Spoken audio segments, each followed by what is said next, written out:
베델이라 불렀더라 라는 제목으로 함께 말씀 나누도록 하겠습니다. 성도 여러분, 새해 복 많이 받으시기 바랍니다. 네, 하나님의 은혜를 충만히 경험하시길 바랍니다. 아멘. 성경은 특별한 한 장소를 사용해서 그들의 인생의 극적인 만남, 또 운명적인 장면을 만들기도 합니다. 그 장소에 돌아오면서 이전과 다른 새로운 변화의 모습을 나타내는 이 장소로 사용한다라는 말입니다. 이 갈릴리 바다에서 부름을 받은 베드로가 예수님을 버리고 다시 갈릴리 바다에서 고기잡이를 하고 있던 베드로는 다시금 예수님을 그곳에서 만나면서 이런 운명적인 변화의 시간을 경험하게 됩니다. 구약에서는 가데스 바네아는 이스라엘 백성들에게서는 이 광야 시험의 뼈아픈 시작이었으며 또 새로운 세대에게는 가나안으로 들어가는 첫 관문이 되기도 했습니다. 이처럼 한 장소는 이전과 다른 삶의 변화를 시작하는 지점으로 하나님은 사용하시고 그것을 성경 가운데 기록하신다라는 것입니다. 오늘 본문의 베델도 바로 그런 곳입니다. 이 야곱에게 베델은 이전에 도망가기 위해 지나가던 곳이 아니라 그의 변화된 삶을 나타내는 이 장소로 오늘 기록되어 있다라는 것입니다. 야곱은 하나님과 이 씨름을 하여 가지고 이전과 다른 신분을 받았습니다. 그는 오직 장자에게 주어진 하나님의 축복을 훔쳤지만 정작 하나님의 언약을 이을 자로서 그 책임은 뒤로 버려두고 오직 자신을 위해 살았던 사람이었습니다. 그것이 바로 야곱이 살았던 인생의 이 전반기와 중반기의 인생이었을 것입니다. 이 야곱의 전반기, 그 처음 인생은 무엇이었습니까? 이 남을 속이는 인생이었습니다. 자신의 것을 얻기 위해서는 온갖 방법을 사용하였고 이 상대의 상처도 아랑곳하지 않는 자였습니다. 자신이 원하는 여인을 얻기 위해서 그는 장녀가 먼저 결혼하는 풍습도 아랑곳하지 않았습니다. 오직 자신의 노력으로 모든 것을 얻으려고 했던 사람이었습니다. 이 두 번째, 그의 중반기의 인생은 어떻습니까? 이 속이는 자가 아니라 이제는 자기가 속임을 당하는 자가 된 인생이었습니다. 그는 외삼촌 라반을 통해서 속임을 당하는 인생을 철저하게 경험하게 됩니다. 이 마지막으로 오늘 베델을 통해서 야곱은 이 철저하게 변화된 마지막 하반기의 인생을 살아가게 됩니다. 그의 나이 97세에 다시 그는 베델로 돌아왔고 이제는 이방의 신을 버리고 온전히 하나님만을 의지하고 살아가는 인생으로 변화되었다라는 것입니다. 그가 이제 하나님의 언약을 이을 자로 새 이름을 받은 야곱이 그 첫 번째로 한 일은 무엇이었습니까? 이 본문에서 나오진 않지만 이 35장 1절에 보면요, 야곱이 세겜 땅 모래 상수리나무 그 이방신을 구하던 그 자리죠, 그 신탁을 하던 그 자리에서 그 가족이 가진 우상들을 묻었다라고 성경은 이야기합니다. 이 야곱은 하나님의 백성으로 살면서 아직까지도 버리지 못했던 드라빔과 우상의 물건들을 이 베델로 들어오기 바로 전에서야 버렸다라고 성경은 기록하고 있는 것입니다. 그의 인생의 성공이라고 말할 수 있는 조건들이 사실 세상의 방식, 어쩌면 이방신을 섬기는 방식을 의지하며 살았던 인생이었다라는 것입니다. 이 하나님의 백성으로 하나님의 지키심과 보호하심을 받으면서 이 반쪽짜리의 믿음을 산 그런 삶을 경험하며 살았지만 그의 인생이 사람을 살리는 형통한 자의 인생이 되지 못한 이유가 바로 어쩌면 이것이었을 것입니다. 이 야곱은 이처럼 세겜에서 우상을 묻고 정결하게 목욕을 하고 의복을 새롭게 입고 오늘 베델로 들어왔다고 이렇게 35장 첫 절에서 이야기를 하고 있습니다. 그렇게 야곱의 인생의 후반전은 속이고 분란을 만드는 자가 아니라 이처럼 하나님의 언약을 이을 자, 하나님을 드러내는 자가 되었다라는 것입니다. 그래서 성경은 야곱이 130세에 바로를 만나서 그를 하나님의 이름으로 축복하는 자였다고 기록하고 있는 것입니다. 이처럼 오늘 이 새로운 이름과 새로운 자세로 오늘 야곱은 하나님의 집이라고 부르는 베델로 나오는 이야기를 본문은 그리고 있습니다.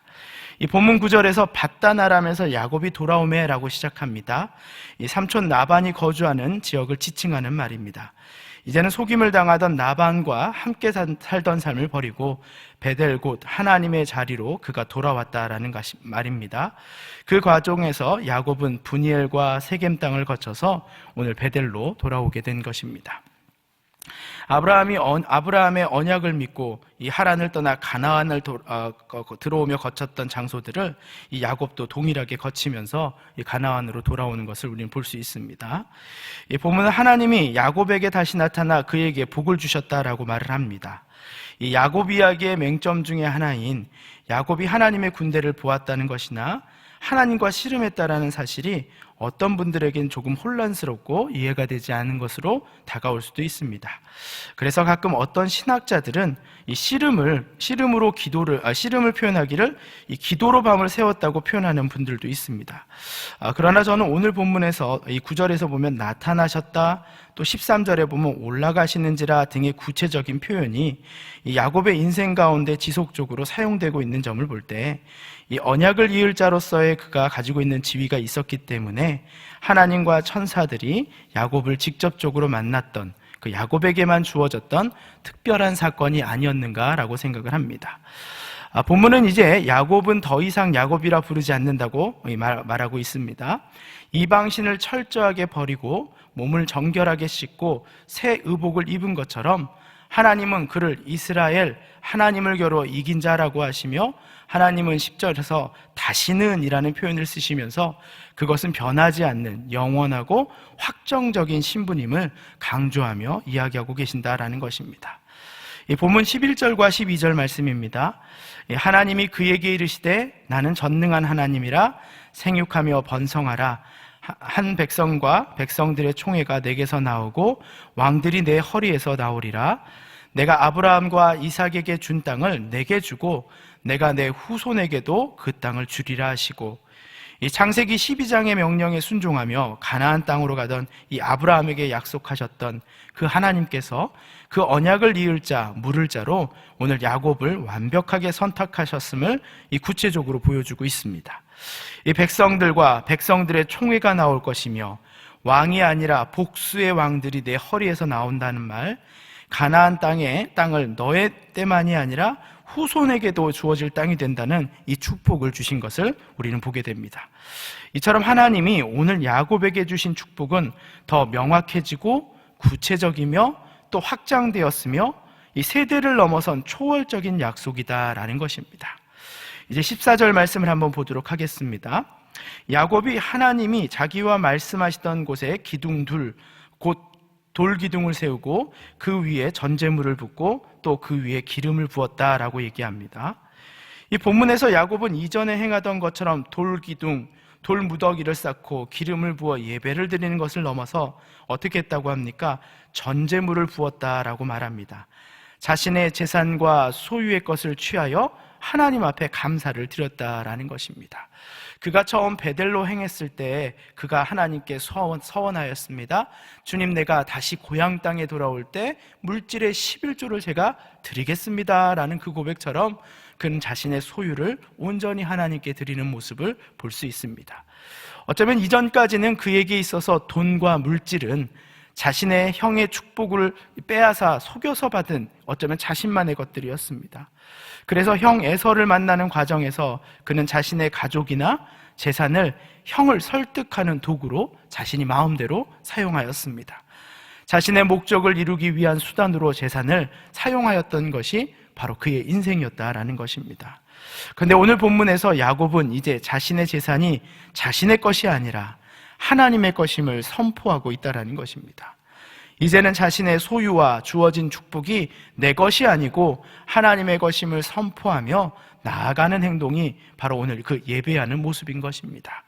그리고 하나님을 온전히 예배하던 그 자리를 베델, 곧 하나님의 집이라고 그는 이야기하고 있는 것입니다. 자, 오늘 우리는요, 이 오늘 본문을 통해서 많은 생각을 해보게 됩니다. 이 첫 번째로 이 새 이름을 부여받은 야곱처럼 우리도 예수 그리스도의 보혈을 통해 새 인생을 얻게 되었는데, 그런데 하나님은 우리를 단순히 믿는 자로 살게 하신 것이 아니라 형통한 자로, 언약을 이끌어갈 자로 부르셨음에도 우리는 아직도 버리지 못한 세상의 가치로 그것들이 막혀있는 삶을 살고 있는 것은 아닌지 스스로를 한번 돌아보게 됩니다. 또 두 번째로 야곱은 자신이 하나님의 언약을 이을 자, 이 선택된 자로 부름을 받아 더 없는 축복의 말씀을 들었을 때 자신의 모든 소유가 하나님의 것임을 선포하며 그 11조와 감사 제물을 드렸습니다. 물질과 경쟁 중심인 자본주의 사회에 살고 있기에 혹시나 나는 내 인생의 소유와 재산이 나의 노력과 뛰어남으로 얻은 것이라고 생각하며 살고 있는 것은 아닌지 돌아보게 됩니다. 또 마지막으로 하나님께 부름받은 자들에게 필요한 믿음은 주신 분도 하나님이시요 가져가신 분도 하나님이시라는 그 믿음이 온전히 서 있을 때 하늘의 축복, 형통케 하시고 부으시는 하나님의 은혜, 그 사명을 이루는 인생을 경험하게 된다는 것을 우리는 알게 됩니다. 이제 말씀을 마치도록 하겠습니다. 이 교구 성도들과 온라인으로 셀 모임을 하다가 이 한 집사님께서 이런 고백을 하셨습니다. 자신은 꼭 하나님의 나라와 교회를 잘 섬겨서 이 장로가 되고 싶다고 고백하셨습니다. 둘 다 믿음의 일대인 아내와 함께 대화하면서 그런 꿈을 꾸게 되셨다고 합니다. 자신이 죽어서 후손들이 우리 몇 대 위의 할아버지가 그렇게 하나님을 열심으로 진심으로 섬기며 살아갔다고, 그래서 우리가 지금 이렇게 믿음의 가정으로 서 있다는 고백을 듣는 그러한 인생을 살고 싶다는 고백을 나누어 주셨습니다. 자신의 후손들에게 믿음의 조상으로, 가족의 어르신으로 칭찬을 받고 싶다는 그 마음은 자신의 인생의 때만의 영광을 구하는 삶이 아니라 그 후손들의 인생도 믿음으로 책임지고자 하는 인생일 것입니다. 그래서 믿음의 일대인 우리 부부가 정직한 마음으로 하나님을 잘 믿고 잘 섬기고 봉사하며 장로가 되고 싶다는 그 고백이 그렇게 아름답게 들릴 수 없었습니다. 그리고 실제로 그 젊은 우리 집사님 부부는 이 교사로도 섬기고 셀리더로도 섬기고 자녀들 모두 어린 나이부터 찬양팀으로 섬기며 온 가족이 동산교회를 섬기고 봉사하는 일에 얼굴도 드러내지 않으며 조용히 섬기고 계십니다. 저는 집사님 부부의 그 마음의 중심을 알기에 집사님의 선한 꿈을 더 축복하고 싶고 그 꿈이 이루어지길 목회자로서 저는 더 기도할 수밖에 없었습니다.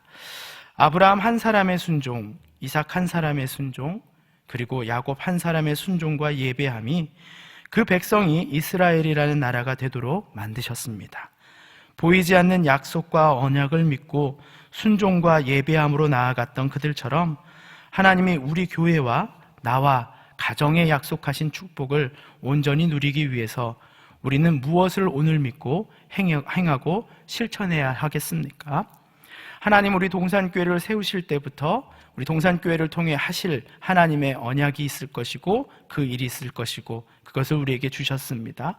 또 나를 부르실 때 나를 통해 이루실 일을 약속하셨고 그리고 나와 내 가정을 통해 일하실 일을 약속하셨습니다. 그 약속을 다시금 떠올리시며 거짓된 것들을 벗어던지고 내가 있는 그곳부터 감사와 순종과 예배가 살아날 때 교회가 살아나고 내가 살아나고 우리 가정이 살아나는 놀라운 은혜를 경험하게 될 것입니다. 그런 축복된 인생, 형통한 인생, 약속된 언약이 축복으로 경험되는 인생을 살아가는 동산의 교인들이 되시기를 축복합니다. 아멘.